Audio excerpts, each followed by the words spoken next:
Good morning. Good morning, everyone. Welcome to my live walk and talk. This is Leaning In with Ann. It's a little walk and talk that I do every weekday morning.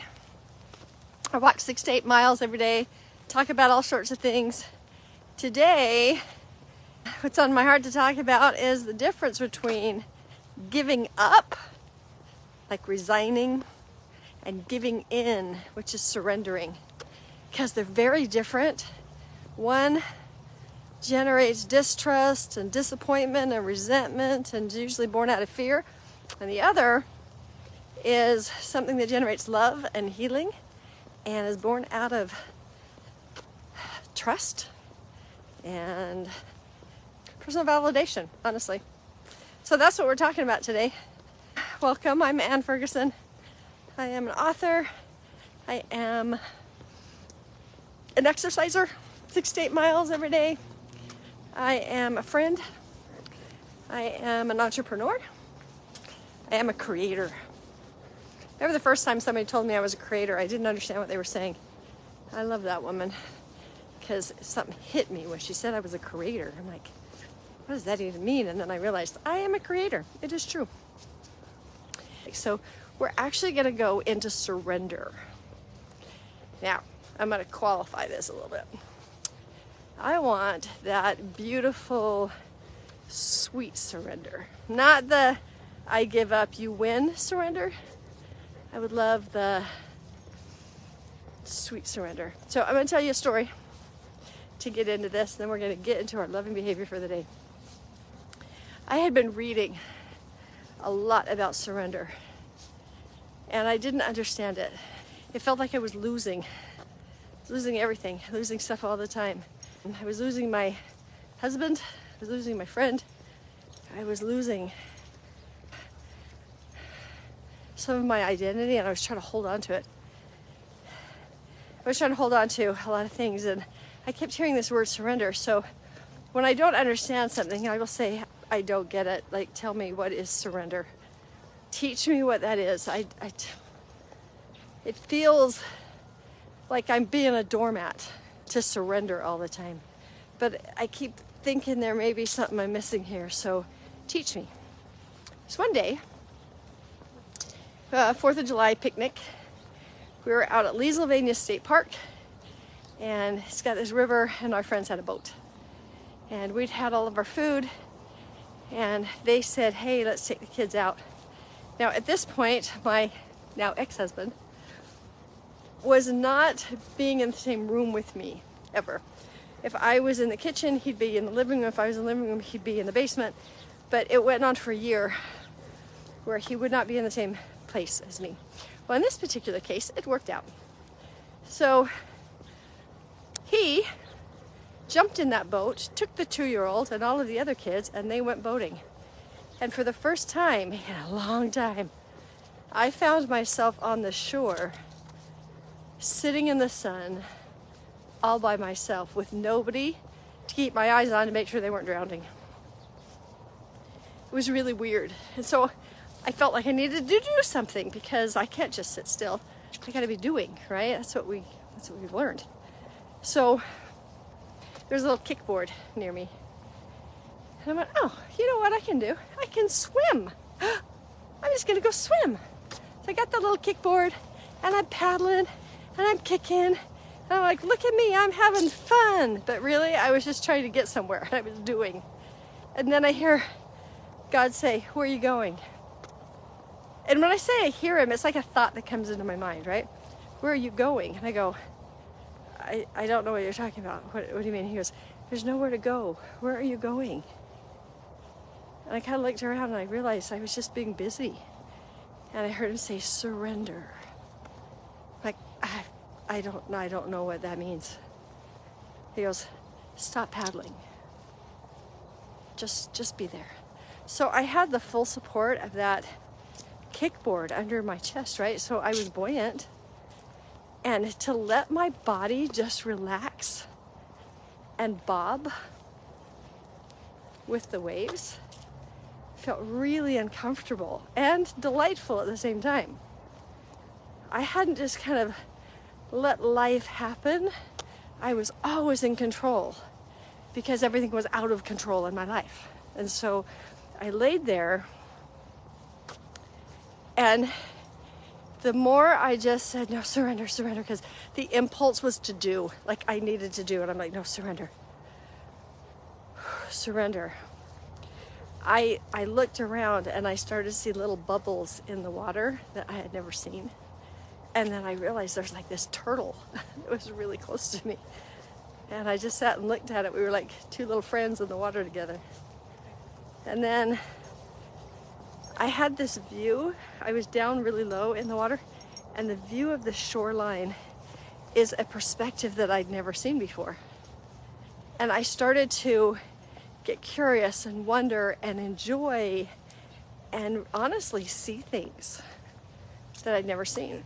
And I've always been really, really grateful for that full body experience, because now when I hear the word surrender, I know it just means and I will be completely supported. Like I didn't have to use any muscles in my body. I just could just lay there and I was totally supported.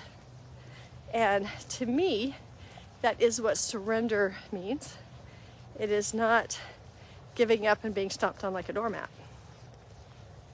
So giving up, fine, you have your way. It's a competition thing. It's you win, I lose. You know, why don't you just give up? It's like you've been fighting for what you want for so long, and it's like it's exhausting, and finally you just give up. And then resentment happens, and anger, and frustration. Fine, you win. And you kind of go into isolation, right? There's another way of giving up that is not okay. It's not serving you. And that is when you completely deny what you want the most in order to please somebody else. We totally talked about this yesterday. This is I don't want the contention. I don't want you to be mad at me.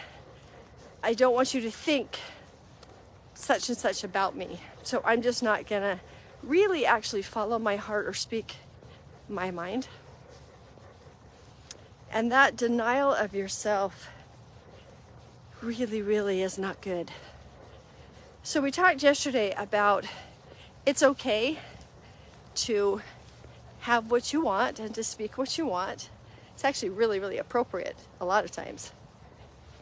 And not feel guilty, and when people don't like it, it's okay for them to be angry, upset, and mad, especially if it's unhealthy behavior anyway. But what we're talking about today is something different.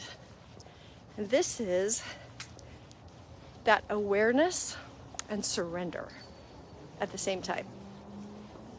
So choosing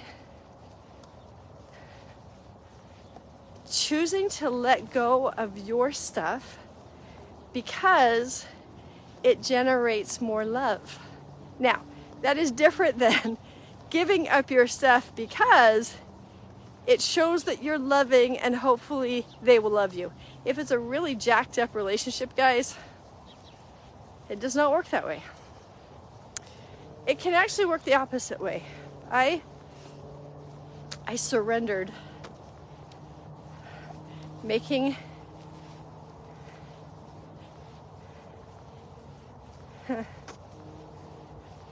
For those of you who don't know, just really quickly, I was in a 17-year marriage, and my husband, ex-husband, and my best friend had a baby while she lived inside my home.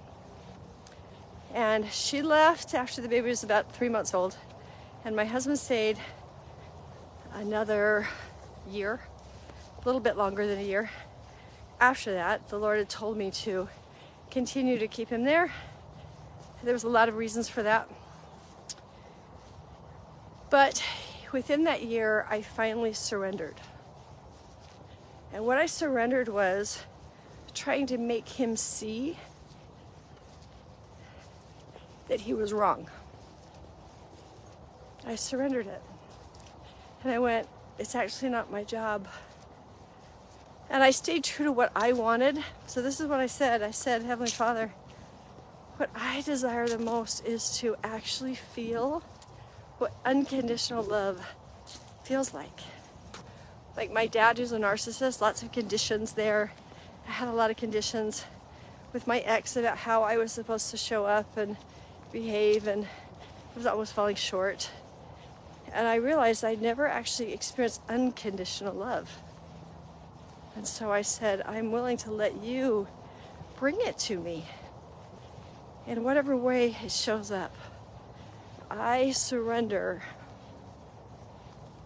the how. See, I wanted God to change his heart and make him be okay and have him give me unconditional love. He wasn't ready. And he was all wrapped up in some stuff, but it didn't mean that I didn't deserve unconditional love. I surrendered him having to give it to me. I had the most sweet experience. It was very unexpected. There was a 6-month period of time where I don't know what kind of internal work my dad was doing or not doing, but there was a 6-month window. And I actually experienced some unconditional love from him. It was crazy. Healed some stuff. I didn't expect it. But it opened me up to the fact that, oh, I can experience unconditional love. And then I had my sweet Tom show up at a yard sale. That's where we met. And the way he treated me was so different than anything else that I was ready, because I was ready to receive that, because I had surrendered what wasn't good for me. So my surrendering looks unloving, right? I surrendered and say, I see the truth. The truth is, you are not in a place and not wanting this relationship. I'm going to surrender that. So about a week before I told him I was divorcing him, I had a church leader. We call the leader of our church a bishop, and he actually came and got me out of the women's meeting. He'd been avoiding me for weeks. He came to me and said, he admitted, I've been avoiding you. And he says, it's because I need to tell you something that I don't want to tell you. And I said, please, just tell me. I had asked God for some signs because I knew I was supposed to ask for a divorce. Or tell him, not even ask, tell him I was divorcing him. And I said, I can't ever regret this. I need to know it's you, so I need some signs. And so he pulled me out of this and said, I need to tell you something. I said, please tell me. And he just said, I have to tell you that you are not going to be a part of his healing. And it was so great. I said, I know, Bishop, I know. It was just that confirmation because I had surrendered that love. All right, let's go to a different level of surrender, right? Ooh. Okay, when you've been hurt so much, people haven't shown up for you, and you keep showing up for them over and over and over. There's another level of surrendering your fear.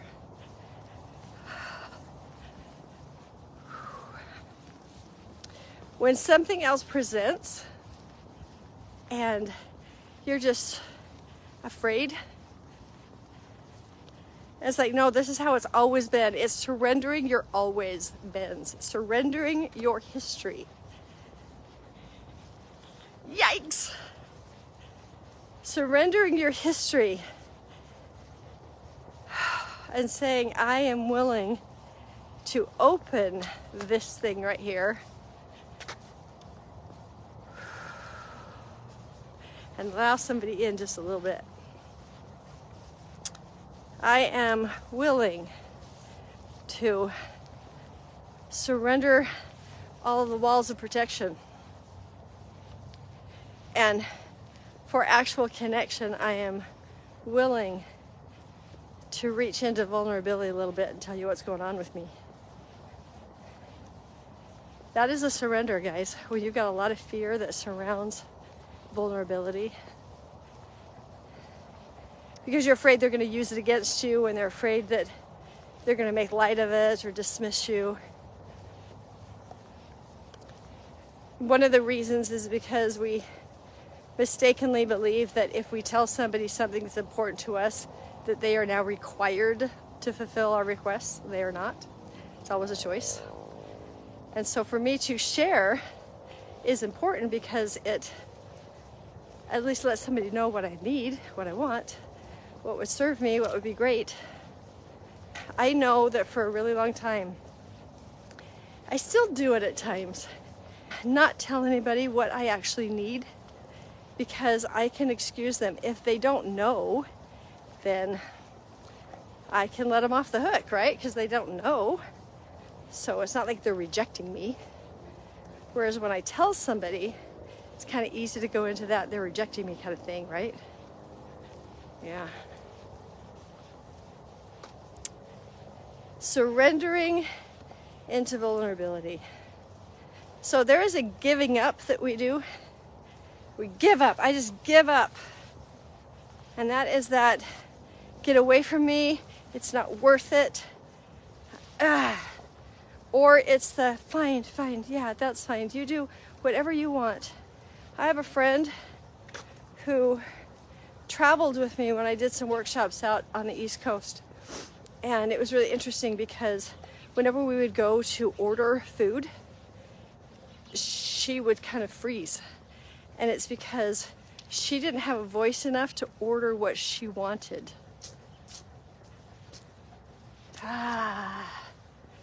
So there was to be a menu, and she goes, well, what are you getting? Why did this happen? Is because when she and her husband would go out, she would say, well, I think I want this. And he'd go, no, we're going to get this. Over and over and over. Years. And so rather than saying, no, but what I would really love is this, like it didn't matter, right? She would surrender what she wanted. Not surrender, she would give up what she wanted over and over and over, and denied what she wanted to the point she totally lost her voice. She lost her opinion. So that I give up is not appropriate. The only time that's appropriate, ready? I give up. The art of giving up, super cool. And that's where all surrender starts. Now, it's not surrendering and saying, fine, I'll let myself be wounded because God, you're giving me this trial and therefore I have to submit to the trauma. A lot of times we say, well, this is hard. I just have to give in to the hardest way possible because that's what God wants, because then I prove that I'm valiant. Oh, my friends, giving up in that way is not surrender. Surrender is saying, I see that there's a thing that I must pass through. I'm willing to do it the easiest way possible. Can you please show me what the easiest way possible is? Because there are easy ways to do things. We don't have to always do it the hardest way. So, I'm trying to think of an example.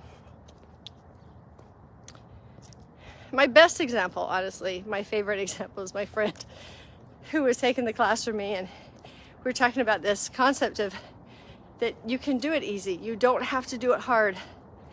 And he had lost his wife and was now the dad of 6 kids, trying to put it all together. It was only a few weeks after she passed, and he and I were working and talking about all this. And the losing of his wife was difficult. There's no doubt. That is a thing, for sure. However, he could do it a hard way or an easy way. I don't know if that sounds weird, but he was making dinner for his kids or breakfast or something, and he was putting toast in the toaster, and he was just like, it's so hard. It's just so hard to take care of these kids. That's what he was feeling. It's just so difficult. He was so burdened. And the thought came into his mind, why is this hard? Why is this hard? And then he realized he had to go to the bathroom. And he was enduring to the end, getting everything ready. And he says he went and relieved himself, came back, and man, it was easy to make breakfast. I love that so much because it's literally that subtle that we hold on to the hardest way possible. So the surrender is, I see that this is a thing. And the giving up is the, and I would love the easiest way today for me to do this thing. How do I do this? Sticking your head in the sand, burying it, saying my desires don't matter because God's trying to perfect me, does not help you. Looking up and saying, there's a big thing here, God, what are we doing? What are we doing today? Can you help me do it the easiest way possible? And there's things that it's just gonna happen. Like those are things that just have to happen. And we can say, I can do it with dread and with fear. I can do it with worry and stress. Or I'm gonna give up my fear, my dread, my worry. I'm not gonna dishonor it. I'm gonna look at it and say, hey, fear, I see you. You're trying to tell me something, right? You gotta tell me that something I need to be aware of. I appreciate you. Thanks for that. I hear you. I'm gonna give you up now and say, hey, Father, I've got some fear in me. I would love some support and awareness because what I want to feel is confident. That's what I would love. So confident is the easier way to pass through something than fear, right? Our trouble comes in 3 different aspects. Number 1, we believe that God is always going to do it the hardest way for us. When Christ said, thy will be done, we believe that his will, translated in our little brains, means the hardest, most suffering way possible. Question: if God wanted to bless you beyond what you're comfortable with, are you willing to do his will? Because I will tell you, it's a lot harder than you think. That is a lot harder than you think. Are you willing to do it the easy way? If you're in a hole and you're trying to dig yourself out, trying to show how important you are and how much you can do it by yourself because you're valiant and you're strong and you can do this. And you look to the side and you find out, oh, there's like been a ladder there the whole time. That God wasn't requiring me to climb out the pit by myself. So that's one of the reasons. Another reason is because we don't know what we feel. We haven't given ourselves permission to look at any feeling that exists and say, that is what I feel. We've made ourselves wrong. Well, our parents have made us wrong. Society has made us wrong. You're not supposed to feel this. You're not supposed to feel that. I will say this over and over. I was not supposed to feel jealous. I was not supposed to feel distrustful. I was supposed to be giving and surrendering. Because I have been given much, I too must give. And so I was doing all that even though having 10 children in my home, 1,300 square foot townhome. It was my friend. She had 5 kids. I had 5 kids. Ages 13 to 2 was extremely difficult. I believed that I was doing God's will by having her in my house and making it all work. I could do that. When jealousy came up because she was flirting with my husband, I pushed it down because I'm not supposed to be jealous. That's not the right thing. So one of the reasons why we don't surrender what we need to, like my pride in providing all that safety for a woman who wasn't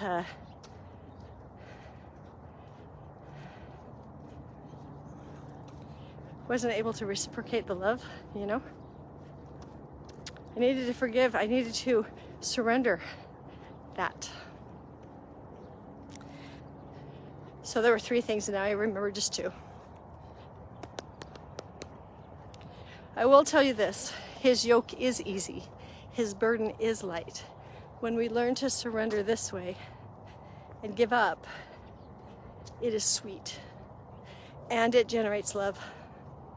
There have been times where I have looked at my sweet husband knowing that I desperately so much want to go out and be. I'm an extrovert, he is an introvert, and I just want to I need to get some stuff where I'm outside of that house. And he is sitting in anxiety, and it's awful, right? And so it's important at that time for me to go, I choose today to watch a movie and have him be my extroversion connection. And there are other times where I've surrendered that enough that I go, I love you, and I am surrendering to you what is yours to respond to, and I'm going to go respond to what I can. So this is the very last thing. You must surrender to others what is their responsibility, meaning only they have the ability to respond. Only they have the ability to respond to their nervous system. Only they have the ability to respond to their pain. They can choose what to do with it when they know, but it's not your responsibility. So we did a whole thing on honoring emotions, honoring what you feel, and honoring the feelings of others without taking on responsibility for their feelings. So I had to really, really write to this. I created a declaration and said, I choose to respond to what is mine to respond to, meaning I'm not going to bury my head in the sand anymore about things that are actually within my control. I choose to respond to what I'm able to respond to. And I enjoy actually giving you the ability to respond to what only you can respond to. You get to respond to this. I'm surrendering to that. I enjoy giving to you what is yours to respond to. If you guys take on other people's emotions too much, that might be a good thing. And there are times when people are healing and you are the trigger. And you may or may not have done things, and you may or may not be aware of the things you have done. And there are times to surrender and say, God, in my heart, it feels like I'm giving up on a very important relationship that I should be actively healing, but they don't want to have a relationship with me. So I surrender to you this relationship. And I honor the fact that they don't want to be involved with me right now. I honor that. Keep me whole. Help me as I miss them. Heal their hearts. Heal my heart. Give them what they need. Give me what I need. And maybe we get back together and find that relationship back again. But surrendering a relationship that is unhealthy, you can do it, and it's sweet when you do that with God. I promise you. I promise you, I promise you, every bit of surrender is Him, and it's not so that you bend to His will, it's not so that He molds you into something, it's because He loves you and He has your desire for your life in His heart, and He knows what you want the most. So He's always trying to help you. So surrendering to those nudges, surrendering to, I had to surrender questions that were not being answered, and just surrender and say, no, there is an answer, and it will eventually come. I have been surrendering teachings, false traditions of my parents and of the generation before me. I am surrendering that and saying, that isn't how it's supposed to be. And I'm surrendering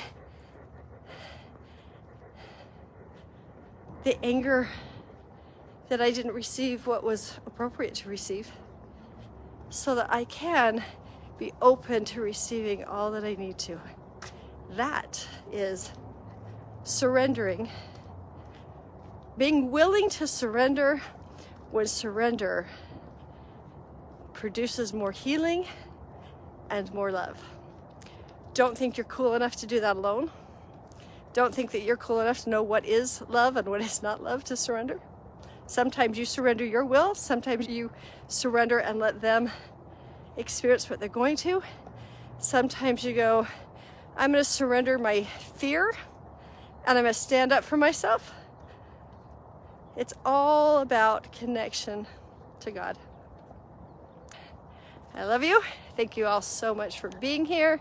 Surrender your day. Give it up. He wants to bless you. That's the big thing I want you to know today. See ya. Have a great day, y'all.